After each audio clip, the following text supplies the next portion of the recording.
শেখ শাহজাহানকে নিয়ে যাওয়া হলো নিজাম প্যালেস থেকে বসিরহাট মহকুমা আদালতে। কলকাতা হাইকোর্টের নির্দেশে শাহজাহানকে সিবিআইয়ের হাতে তুলে দেয় রাজ্য পুলিশের গোয়েন্দা দপ্তর।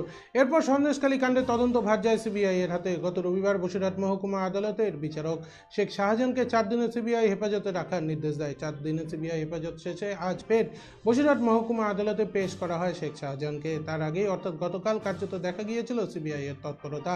অন্যদিকে আজ ইডির উপর হামলার ঘটনায় শেখ শাহজাহানের ভাই আলমগীর সহ প্রায় 12 জনকে তলব করে সিবিআই। গতকাল কলকাতা সিবিআই দপ্তর নিজাম প্যালেসে দিনভর কেন্দ্রীয় তদন্তকারী সংস্থা সিবিআই এর ব্যস্ততা লক্ষ্য করা যায়, যার ফলে এই মামলার নোটিশ গতকালই সিবিআই এর টিম পৌঁছে গিয়েছিল নেজর থানা এলাকার বিভিন্ন গ্রামে। প্রসঙ্গত 5 জানুয়ারি শেখ শাহজাহানের বাড়িতে তল্লাশি চালাতে এসে আক্রান্ত হন ইডির আধিকারিকেরা।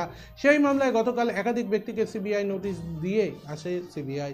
এই মামলায় শেখ শাহজাহানের ভাই শেখ আলমগীর ছাড়াও শেখ শাহজাহানের ঘনিষ্ঠ সন্দেশখালী 1 নম্বর ব্লক তৃণমূল ছাত্র পরিষদের সভাপতি মাহফুজার মোল্লা সহ বেশ কয়েকজনের বাড়িতে গিয়ে নোটিশ দেয় সিবিআই। তার প্রত্যেকেই আজ দিন সকাল 11টায় কলকাতা সিবিআই দপ্তর নিজাম প্যালেসে হাজিরা দিতে বলা হয়েছে। এখন দেখার তারা হাজিরা দেন নাকি হাজিরা এড়িয়ে যান।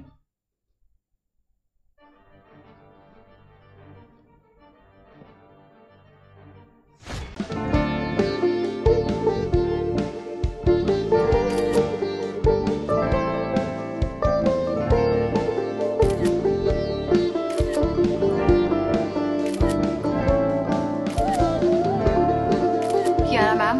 Shot ready. Just 1 second, huh?